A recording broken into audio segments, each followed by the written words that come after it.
Good evening and welcome to With Gerry. I have three of the most fabulous guests tonight. I just can't say, I've known them for quite a while. Well, one, they all have kids, they all professionals in practice. But before we get going, we're going to shoot this clip and you'll get really good insight into what this show is going to be about tonight.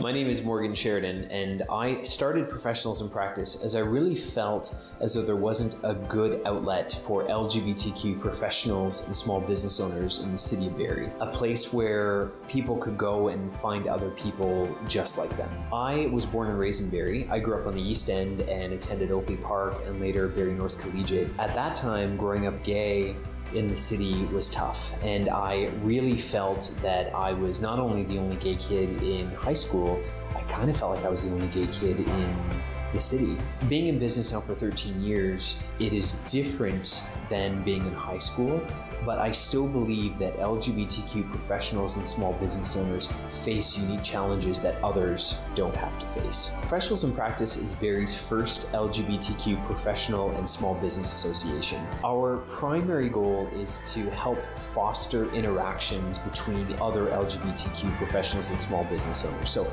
maybe you're looking for an LGBTQ lawyer or a doctor or an accountant, whatever it is, we hope to be a venue to provide interactions amongst each other. There are a ton of really great resources available for business owners in the city of Barrie, and maybe as an LGBTQ professional, you haven't really felt as though you belonged to some of the other groups out there, and we want to know that you belong here. And we hope to bring some of those organizations and resources together for our members. Lastly, we're a fun bunch. We like to have a good time, we like to get together, and we want to make sure that we have a fun time doing this. I have met some tremendous people through Professionals in Practice, and I've been both inspired and humbled by them. And if you're an LGBTQ professional or small business owner in the city, I would love to have a chance to sit down with you and tell you more about who we are and what we do.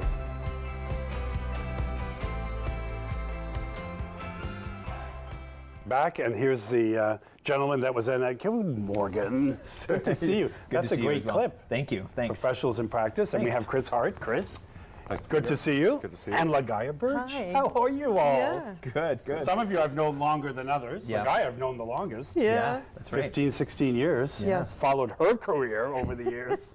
Where's Lagaya now? She's in Toronto. Where's Lagaya now? She's in yeah, so you've been very successful in your career as well, eh? In moving around. Yeah, worked exceedingly hard, but wanted to sort of, run at the start and then sort of relax at the end. So that was always my goal. You've got kids too, and then it's Chris. Royal LePage. Royal LePage, strong Canadian real estate company. Yeah, good, and welcome to the show. Thank you, good to be here. Morgan, why don't you introduce the whole concept behind Professionals in Practice? Sure. I just want to say that video, it's all about you. No, I was just going to say, it looks like all I do is wander around downtown Barrie into people's businesses, which is not actually my job, but yeah, so I started Professionals in Practice late last year as I felt that there really wasn't a good avenue for LGBTQ professionals in the city to network, get to know each other, and really establish a community. So that's where that came from. And for me, and as I said in the video, I've been in business here in Barrie for 13 years. I've been out the entire time, but there really are some unique challenges being an LGBTQ professional and small business owner that often others don't have to face. So that's why I decided to start Professionals in Practice. And I like your logo using the spirit catcher. And thanks. Yeah. Did you have to get permission for that logo? Yes, and we had it. Yes, and we had it. Yeah. I really remember you telling me about it. I said, you better check with somebody. I know. Yes. Yeah. Luckily, yeah. But I needed something that was an icon of Barrie, which is the spirit catcher, and I needed something that which showed those pride colors. But the Gilbert Center was great actually because I had originally put together a logo. And I had forgot that a couple of colors in the pride flag, and that was the brown and the black, which are kind of new getting in there, and so we included those as well to try and be as inclusive as we possibly can within that logo. But it's been well received. It's good, the logo. Yeah. The logo's been well received, Yeah. and so has the whole concept of professionals in practice. It has, yeah. We, as far as members go, I would say probably right now we're just over 40 people that I would consider to be members in the group in just a short period of time. And so when I started this group, I wasn't sure if it would take off. I didn't know. I knew with some of the clients that I had who were LGBTQ professionals that it seemed as though there was a need for this, but I wasn't sure. And you know, such quick growth in a short period of time makes me believe that we've really touched on something that was needed in the city. And I think it has been. Two things that I get asked quite a bit is, do we need this group in Barrie? It's 2019. Do we actually need a group for LGBTQ professionals, and why professionals? And those two things. And my answer to that is yes, it is 2019, but professionals face unique challenges that others don't. And if you are an employee in a company, if you are a cook in a kitchen, or if you work in a factory, and you face discrimination within that organization, luckily we live in a country where there are anti-discrimination laws where there is some reprisal on this individual. If you're a professional, and if you're an accountant, for example, and you are relying on clients for your income, and someone chooses not to do business with you because you're gay, what recourse do you have? There's none. You can't take that person to a board or a tribunal. If you're a family lawyer and midway through a divorce proceeding, someone decides that they don't want to do business with you because they find out that you're LGBTQ, you can't do anything. It is what it is. So. You know, LGBTQ professionals and small business owners are hanging their shingle out there far more than anybody else. And that's why we need to be supportive of one another, because it is still challenging in this day and age. And the whole idea of professionals in practice, one, is to have a formal place where we can all get to know each other. And one thing is I thought I knew lots of the LGBTQ professionals in Barrie. I didn't. And I've learned that. So a formal place where we can all get to know each other. Two, a chance for folks who are in business and professionals to access some of the great resources that we have here in town. And many of our members have belonged to some of the great organizations, small business organizations in Barrie, but they haven't really felt that they belonged there. And my hope is that they belong here. And lastly, we aim to have a good time, which is important. Right. So we have Lagaya and Chris. Yes. So Lagaya, I've known you for a number of years. Yes. But you decided to join this. Yeah. And you decided to join it because it's. So I am an entrepreneur. I have been an entrepreneur for the last 20 years. So we, my partner recently was published in Crew Magazine, Canadian Real Estate Wealth Magazine. And so, you know, we have a large real estate investment company, and so that's why I joined as an entrepreneur. I'm also a community innovator, and so in terms of community innovation, it's really about how do I, in a philanthropic way, support organizations that are challenged to raise dollars and cents. And so one of the big things that I did support was the business case for the trans services operating out of the Couchiching Family Health Team. So those are some of the things that I do to give back. But yeah, we have a business, and we've been operating that business for over 20 years in Simcoe, and it's been successful. And yeah. Well, good.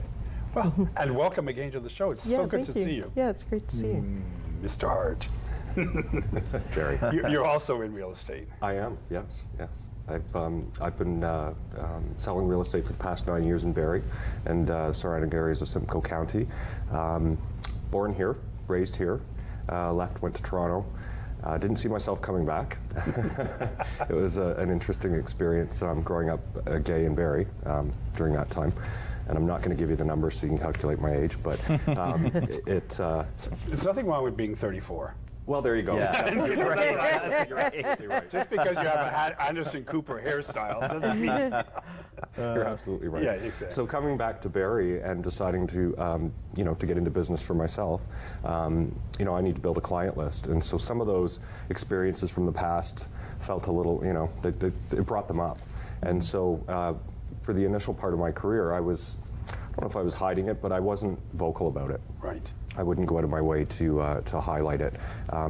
And I'd avoid using pronouns when I was talking to clients about, who my partner was. And then I guess probably about 3 or 4 years ago, I just decided it was enough with that. And, I talk freely and openly. And my belief is that if a client doesn't want to work with me because I'm gay, a gay professional, then I don't want to work with them either. Right. And Right. I've not had any negative experience from it. It's been great. So it's been liberating in that way.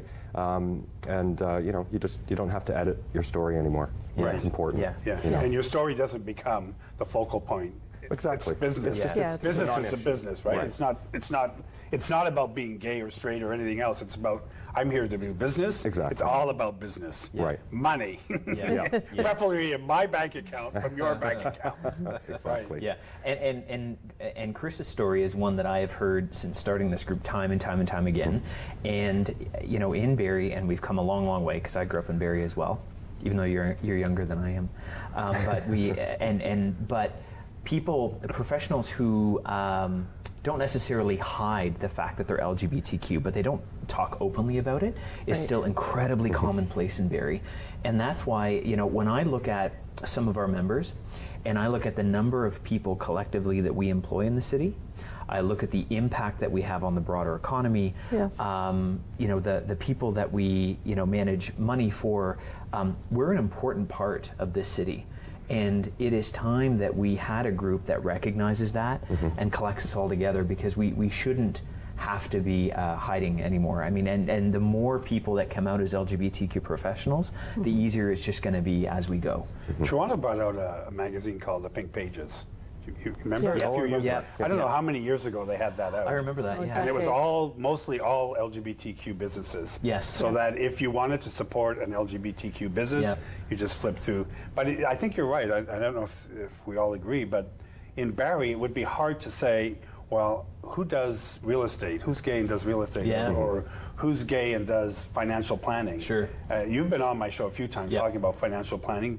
Yeah. In as much as for a gay couple to go and see someone like yourself, they right. don't have to you're there already. They're Yes. married, they're same-sex couple, they have kids, whatever, and they're interested in doing some planning down the road, Yeah. RSPs or whatever it is you do. What did you do? Edward Jones, Yeah, right? Edward Jones. No. So do you find the same thing? Do all of three of you find that LGBTQ clients come more to you than they would somebody else if they know you're gay? Is that do you think? Certainly, we've been able to house some trans people, for instance, who wouldn't necessarily be easily housed. And then, yes, there are people who come to us for various things.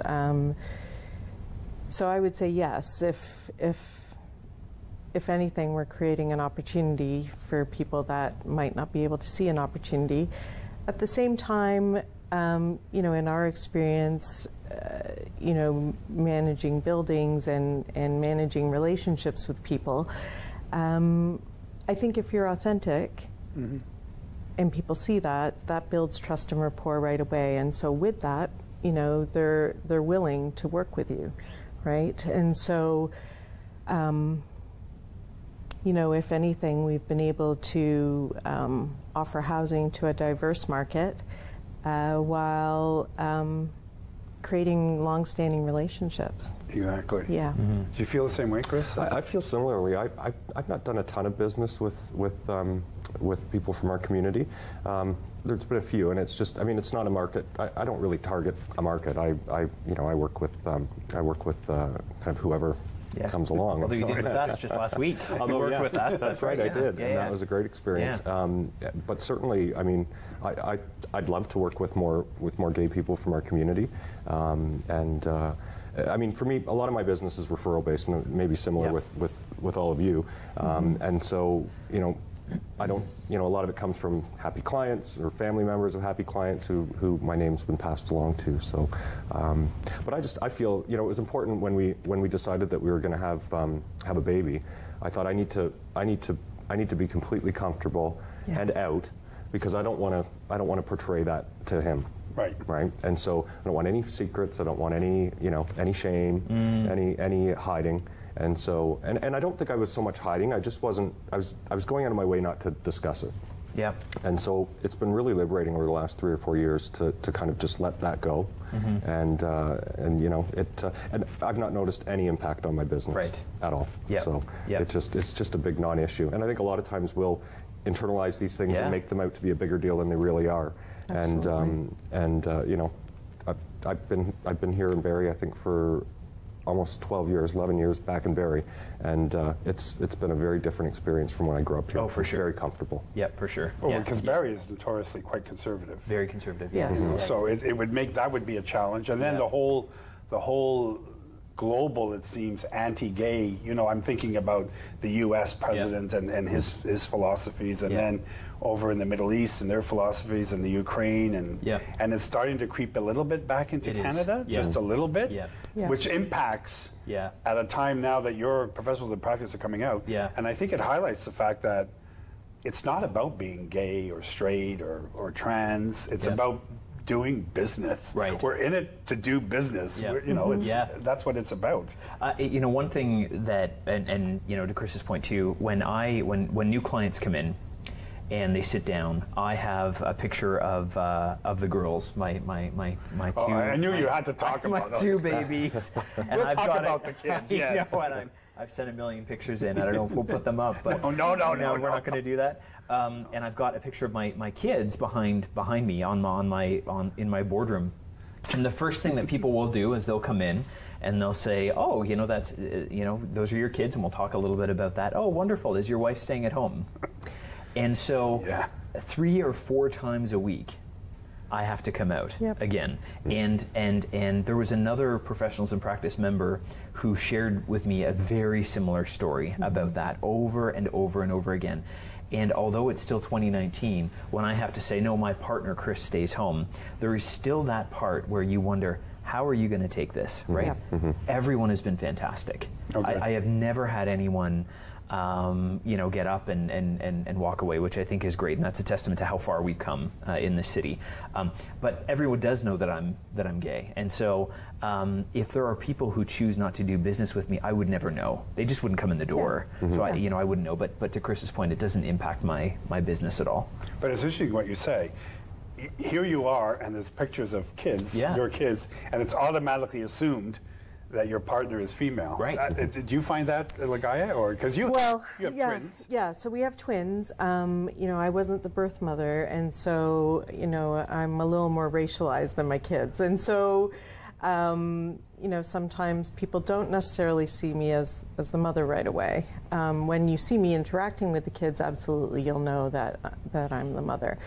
But, you know, certainly it happens to us on a daily basis. We have to come out, and it happens really, you know, somewhat innocently. You know, you go to school, you're in some parent council thing or whatever, and somebody's like, "So what does your husband do?" And I'm like, "I don't have a husband," you know. So, you know, and similar to what Chris said, you know, we made a choice to go down this road, and so with that, we also made a choice to be out, and we're not going to deny who we are. And, you know, we don't deny that in front of the kids, and the kids are very aware. We also co-parent with 2 gay dads, and so, you know, the kids are very familiar with that family makeup, and we're very open about that for the safety of the kids. The kids needed to know who they were in this relationship. Absolutely. Yeah, because not only do you have the challenges of your businesses, but then you have the home life that has to somehow blend with the professionalism that you all are in. And then the kids are very much an integral part of it, because that's a responsibility. You know, I have a board meeting. Well, I have to take the kids to whatever, you know, and in real estate too, as in yours, your weekends can be taken up with work, can't they? Yeah, no, absolutely. I find it's funny, Tom, my husband, Tom and I often joke that we thought we were busy before Spencer came along, and we didn't know what busy was. And so I wondered what we were doing all those years before he came along. Yeah. And so the balance is tough sometimes. Tom's got a very demanding career that takes him to Toronto a couple times a week.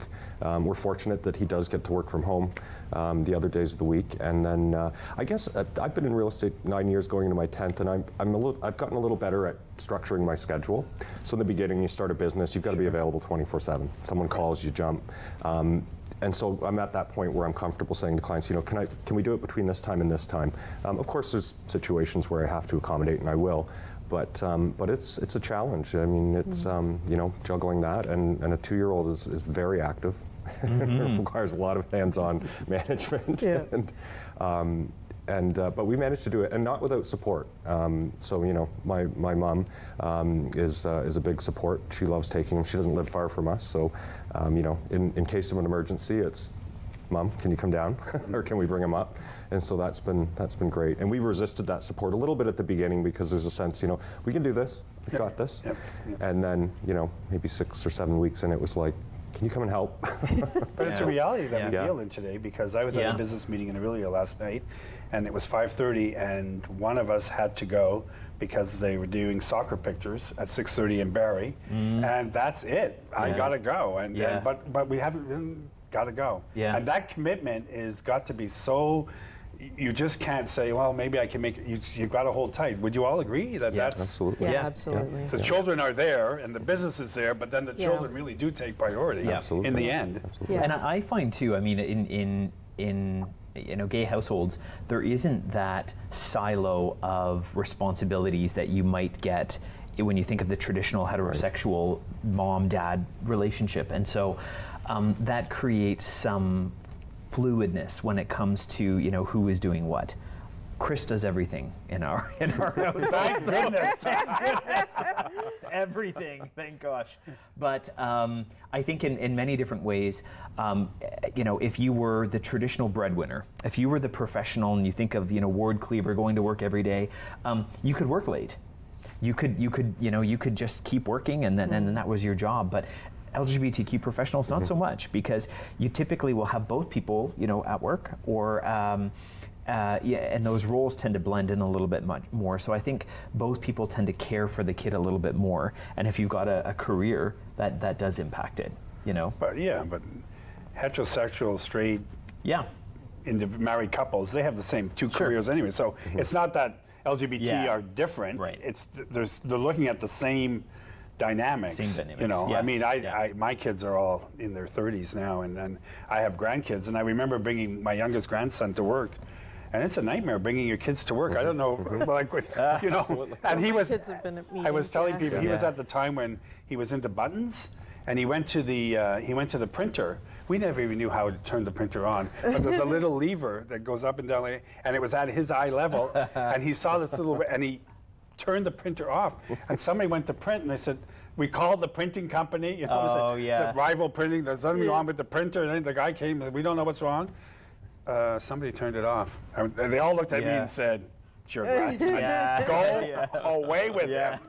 Do you find that? I mean, do you ever have to bring your kids into your business practice? Absolutely. By you know, like... Absolutely, and I actually don't think there's anything wrong with that. I think, you know, that's been happening forever.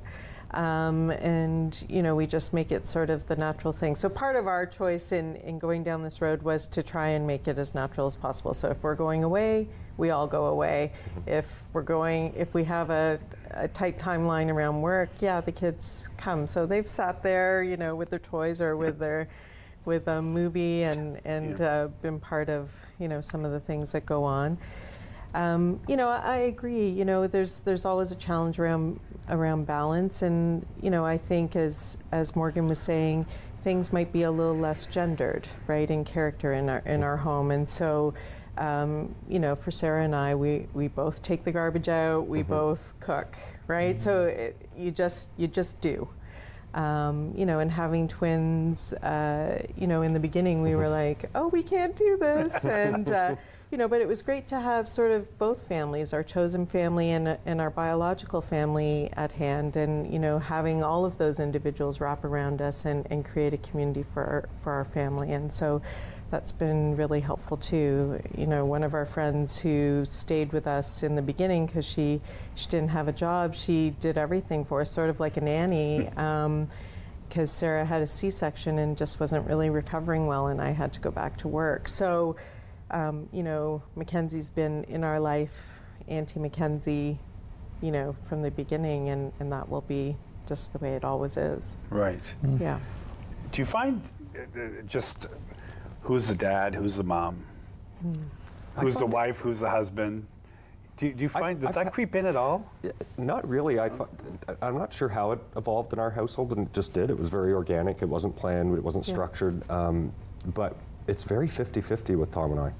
And you know, so in the early days, he'd wake up in the middle of the night. He'd be hungry. We'd both kind of get up.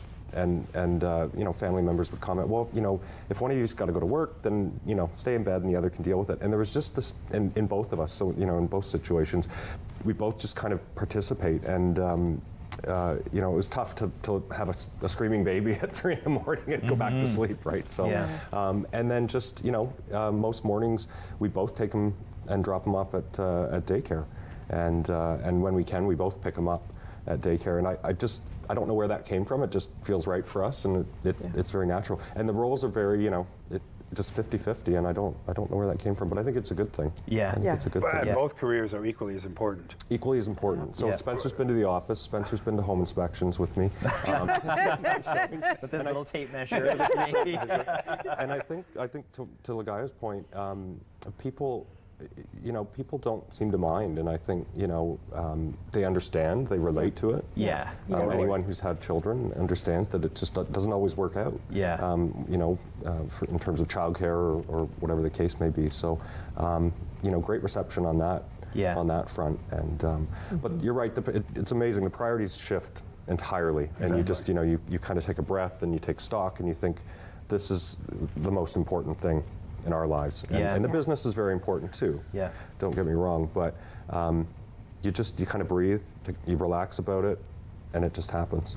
I was fortunate for myself because my wife was a stay-at-home mom. So I could work late, and if I didn't want to go home at 6 o'clock. Didn't want to or couldn't? Or didn't want to because I'm on a lousy kids. And who do you think's taking him to piano lessons? I got to do everything, you know. I'll buy you a car. It was a lot easier. You buy a car. But it was a lot easier when there's a stay-at-home partner. And you're in business. I would say I'm very blessed to have Chris, who is so take charge.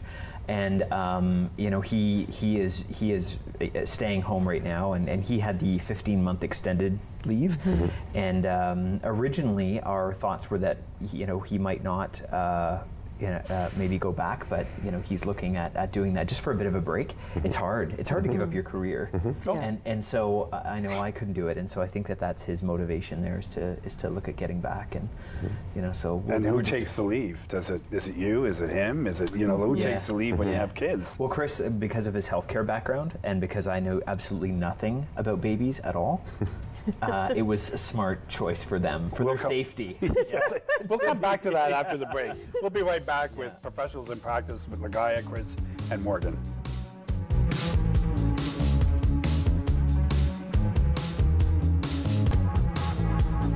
Welcome back to With Gerry, and we've been having a very upbeat conversation about being gay in Barrie and in Simcoe and businesses, and we've been talking about kids and everything else and stereotypes. And Lagaya, we were going to go and talk about, remind me because now I've forgotten. We were talking about stereotypes. Stereotypes, that's it. How who's the mother, who's the father, right? That and you know, how we all make assumptions, right? Like, you know, some of the people just looking at the Facebook page for Professionals in Practice, you know, I was like, oh, had no idea, right? And so, you know, we make these assumptions about ourselves, and, you know, I'm sure people are making assumptions about me as well, but it hasn't necessarily interfered with business practice per se. And quite frankly, if somebody didn't want to do business with us, that's okay. It's not going to make or break us, and it's probably preferred, because what's the point in struggling? But yeah, I also make assumptions about people, whether they're gay or straight, right? And have to check that for myself. Yeah, I remember Kurt Browning did an interview, and he's married to a prima ballerina. I can't remember. It's not Karen, but yeah. She's a prima ballerina anyway. And he was saying that people automatically assumed he was a gay guy because he was in figure skating. Yes. Just assumed. And we go into a hair salon. We were talking about this on the break. We just assume that all the guys there are gay. Yeah. And yet I remember talking about ID Salon and Sean and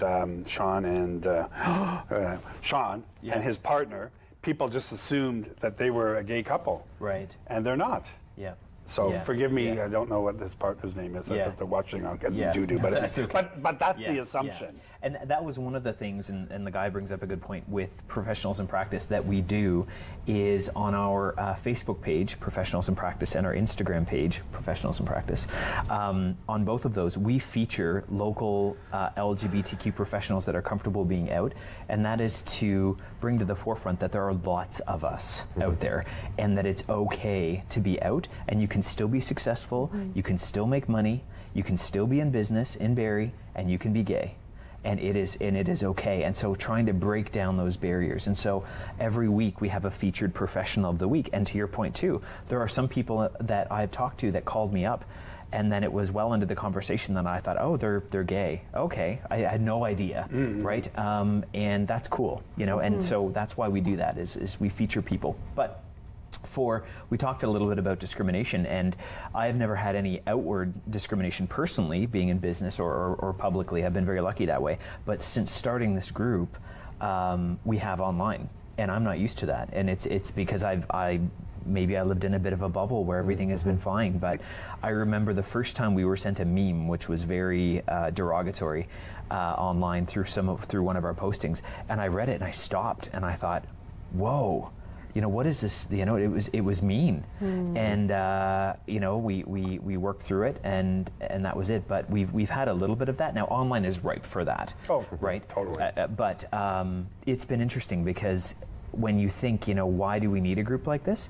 That's why it still exists. But it is awkward. I had a call yesterday from somebody who just moved up here from another country, and said to me, "I'm just new in Barrie, and my sister told me I should call the Gilbert Center because they have men's support groups." And I'm trying to think, how do I are you looking for a gay support group? Right. Are you looking for a straight? It's awkward because the Gilbert Center is heavily programmed within the LGBT community. Yeah. So you just why would somebody be calling us? Why would somebody be recommending to call us? They must be gay, but you can't make that assumption. Yes. That's right. You just can't make it, and then it becomes, well, a men's group. Oh, well, tell me what kind of men. Scoop. You know what I'm saying?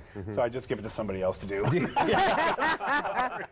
call it. And work that through. Call him. I know. Yeah.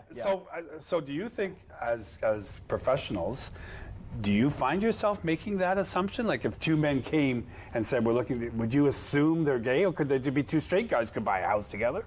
Two straight women could buy a house together. For sure. I mean, I guess we're all maybe prone to assumptions, and I try to catch myself on it though. And so not necessarily. There's business partners, there's life partners, there's but it wouldn't make any difference to me. And like I said, I've not done a ton of business with the LGBTQ community. It's a bit of a mouthful, but maybe this will change that. Yeah. And maybe people just aren't aware that there are professionals for these different. Have any of you ever watched Grace and what's it called? Will and Grace? Grease? Gracie and Frankie.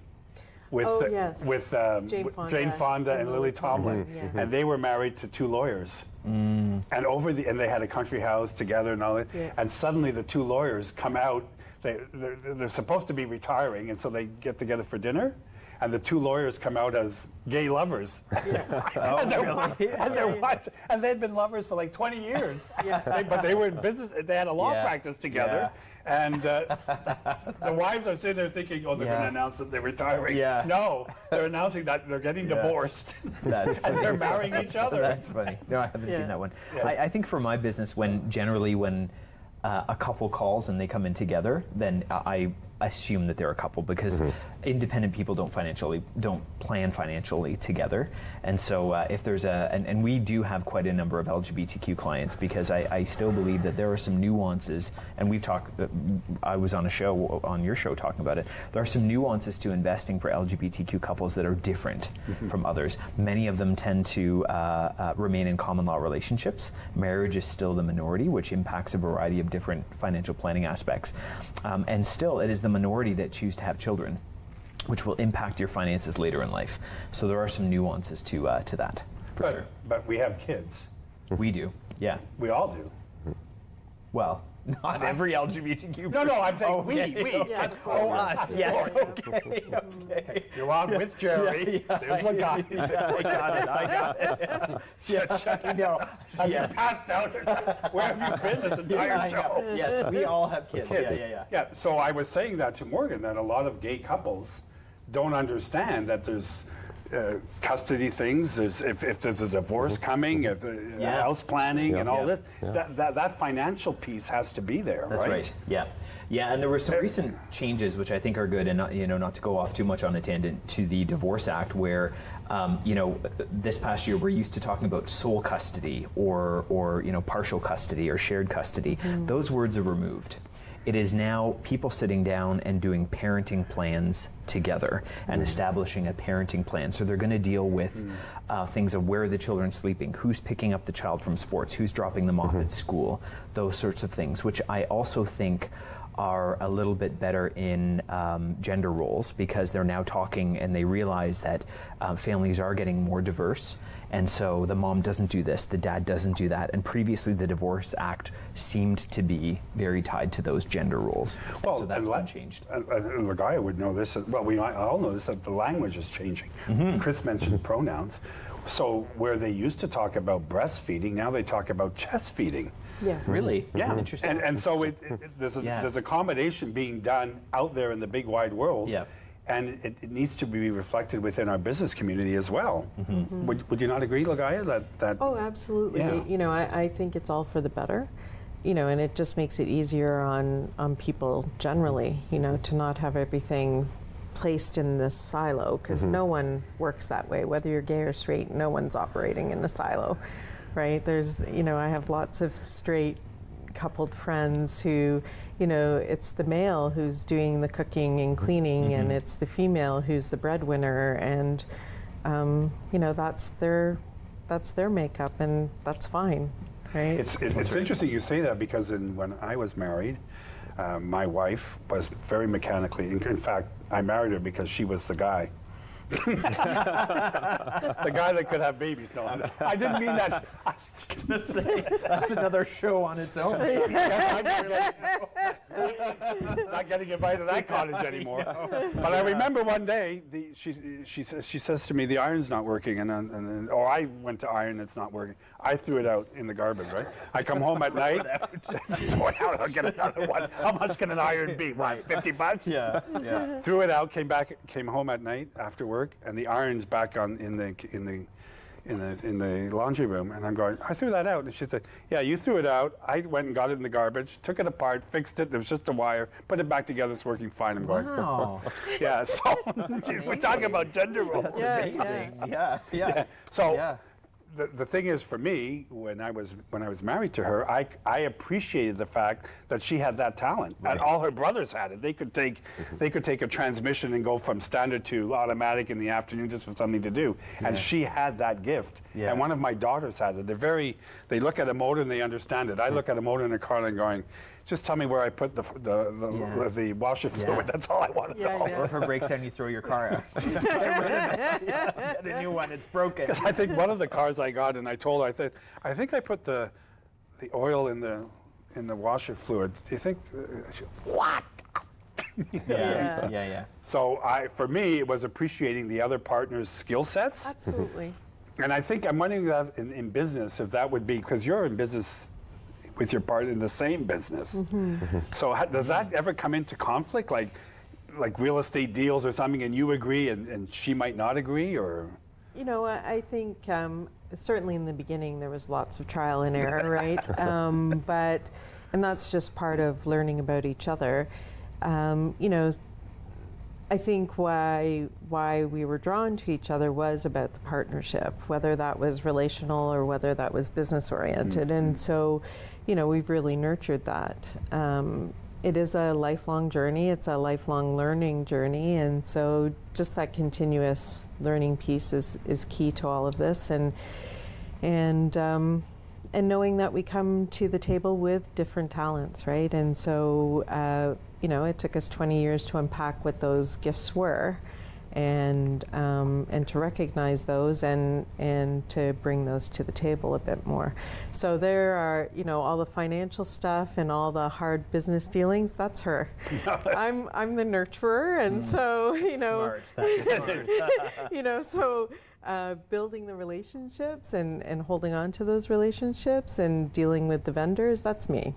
You know, that's my gift. So knowing those things helps us work together. And then, you know, you do other things when you work out of the same home, like, you know, sexual harassment in the workplace is much different in our house than it is, you know, in the everyday workplace. So both Chris and Morgan, both your partners are in totally different careers. Yeah. And how does that work for you, Chris, in terms of, do you blend your careers together? Like if you have company functions, do you both go to each other's company functions? Yeah, absolutely we do.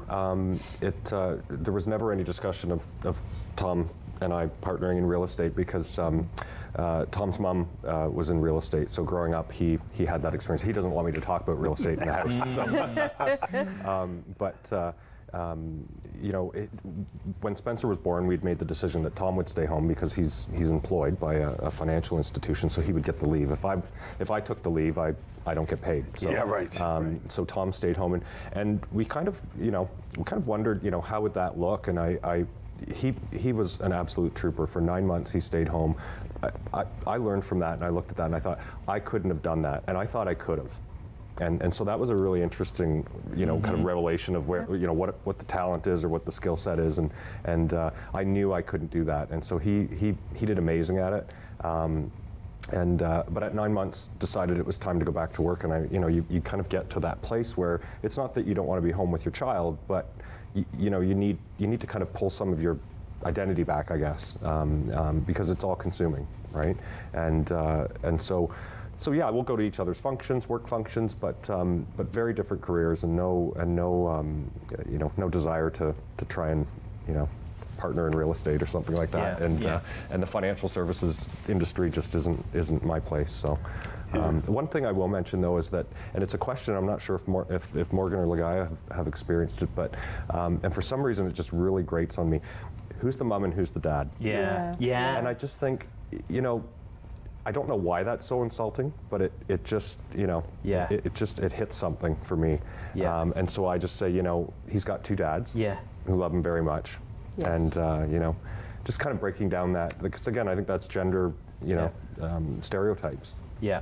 And that, you know, he's got two loving dads, and that's you know, that's all there is. Or the fact that people think that you need, you know, that binary mom and dad to raise, you know, good kids. And well, I mean, numerous studies have showed that that's actually not true, you know, in for a number of reasons. But we get that quite a bit. Who's the mom and who's the dad?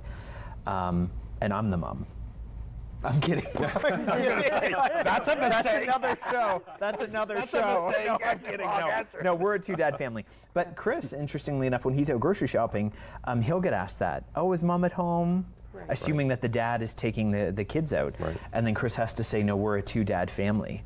And people get it. You know, people get it. I did just want to touch on, though, that, you know, every couple is in business in some facet, right?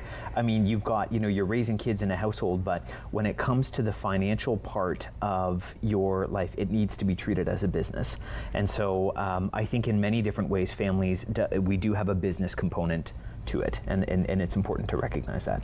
Yeah. It's interesting in advertising. I just came to mind. Yeah. There's one ad that's on for, I don't know if it's Geico or something like that, and it's two guys and each have a baby. One is in a carriage and the other one is in a back. The baby's in it. And the one guy's saying to the other guy, "Oh, you're in real estate. Can you get? Oh no, I need a plumber. Oh, can you get me?"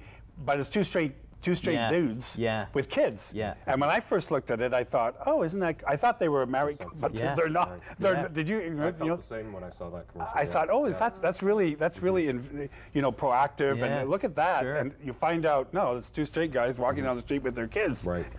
It's not that at all. But I made the assumption, oh, that's really good. That's great advertising. But it wasn't that at all. That's too bad. Yeah, that's too bad. Wasn't that at all. Yeah. So when we're talking about blended families and everything else, and how it impacts your children, then will grow up in a world that could be very receptive, but then they might have challenges themselves in school or as they grow into adulthood.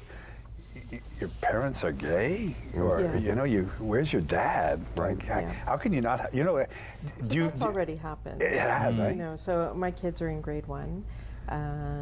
Last year, one of the kids said to one of my kids, "You don't have a dad," because they don't see a dad in our neighborhood. David and Peter in the city, my kids had to correct that. And then this year, one of the kids said to my son, "You can't have two dads. You can't have two moms." So. Absolutely, my kids have to be just as confident and just as strong as me. And so that's where being out and being proud is really important.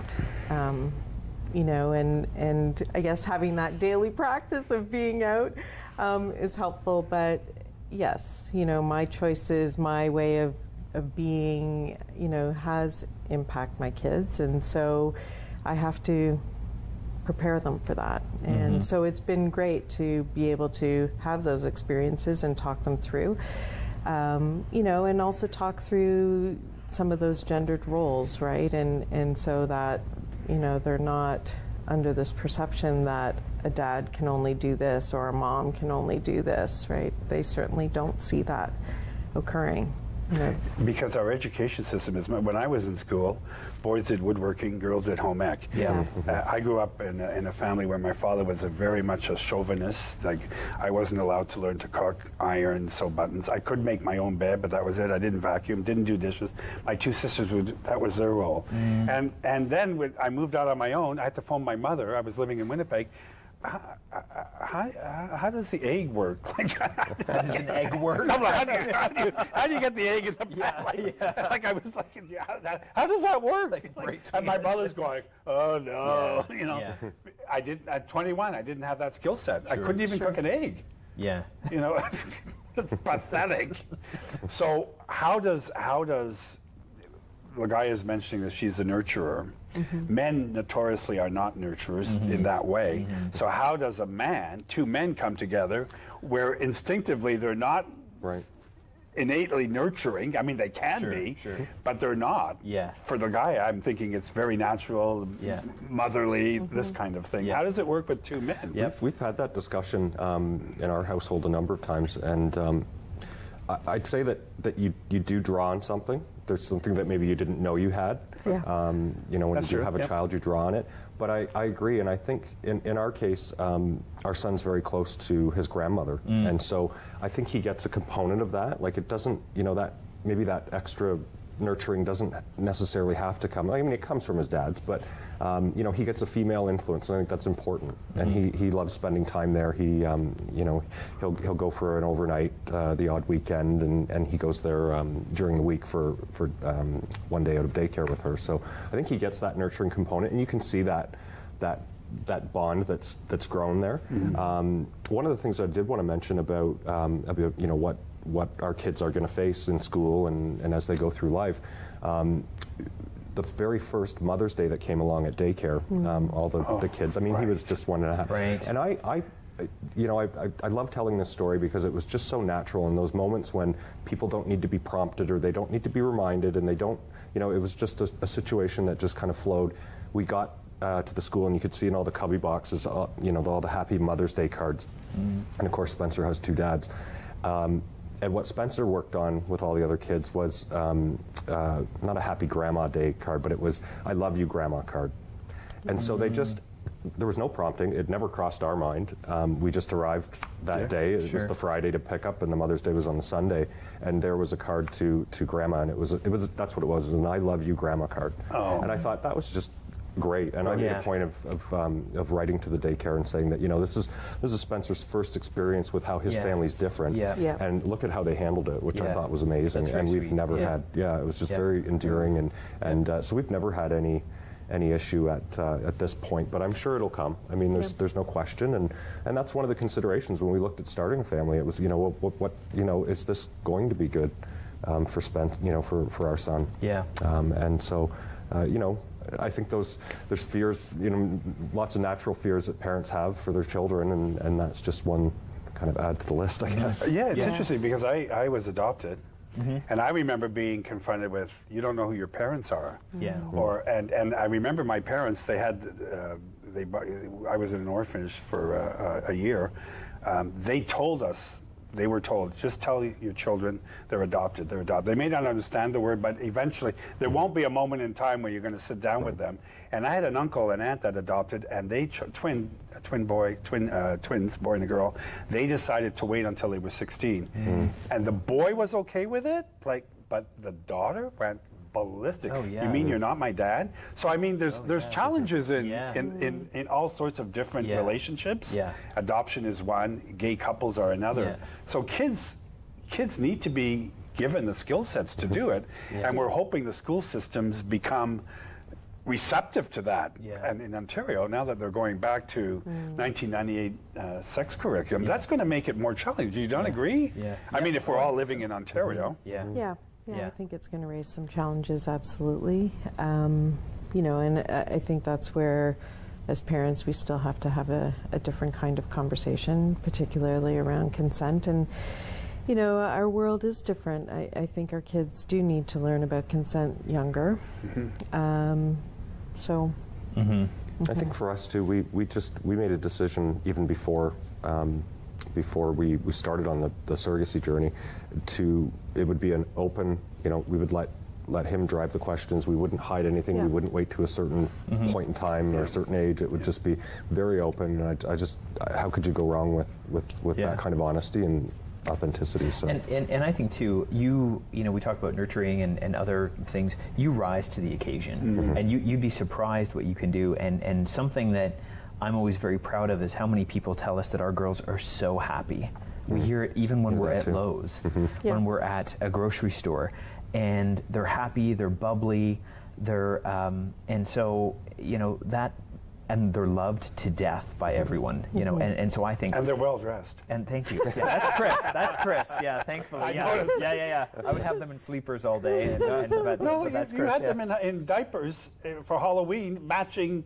Yeah, Chris made those little pumpkin costumes. He made pumpkin costumes. I thought, that's what I mean. Thank goodness. That's why you rise to the occasion. Those girls are going to be well dressed. Yeah, but I would say that it is a tremendous effort to have kids for LGBTQ couples, right? Much harder than otherwise. So you're going into this. It's not a surprise. Yeah.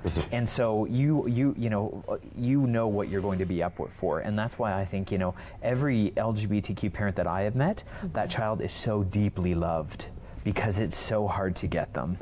And, love and a wanting to be a parent, those two things can be lacking in so many other families. And in an LGBTQ family, if you've got that, they're miles ahead. I remember after we had 3 kids, and I was already in my 40s, and my wife said to me, I missed my period, and I thought, no. Right. don't want any more kids. She didn't want no more kids. So sometimes with some couples, the kids come along and you don't expect. Sure. But you're right, that's a good point, and to remember that. Yeah. It's like my parents always said, we didn't have kids ourselves biologically, but we wanted those kids. Yes. So we went through, you know, Children's Aid, and we went through all the questions, and having your home be inspected. In those days, they would just knock on your door. There was no phone call that they were coming. It was spot checks. It could be a Sunday morning at 10 o'clock. It could be Friday night at 8 o'clock. Just to, and after you have one, then they spot check you. So you're really on your toes, tiptoes, you know, making sure you've got everything covered. Yep, I agree. We're coming close to the end of the show, and I'm wondering, did we cover everything we wanted to cover, sort of, or is there something we might be missing? Oh, there is something we might be missing. You go. I'll go. There's an event coming. That's right. Yeah. So for anyone who is interested in a little bit more about what Professionals in Practice is, I mean, and I've given out the Facebook site Professionals in Practice, the Instagram, which is Professionals in Practice, but we're having our very first event on Thursday, June the 20th from 6 to 8 p.m. at the McLaren Arts Center in the Carnegie Room. And I'm excited for that because it is the first time ever that Barrie has hosted an LGBTQ event for professionals and for small business owners exclusively.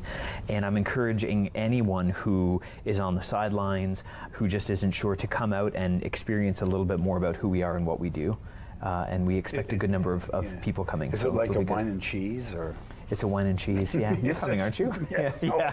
It's there's Carnegie upstairs where the fireplace is? It's upstairs. Oh, that's a nice room. Yeah. And so we're really excited for that. It's just a social. It's a social and a networking event. But we aim in the fall to start to have some events where there's topics that are related to professionals and small business owners, and we're going to start to roll those out. But it being the summer in Barrie, it's challenging to get people to come out. So that's why we're going to kick off with the social. Thank you so much, all three of you. It's so great and so open and transparent, and talking about your families and your partners and your business. Thank you very much. Thank you. And till the next time, till Thursday the 20th. That's right. Yeah. Thank you very much. Thank you for staying tuned.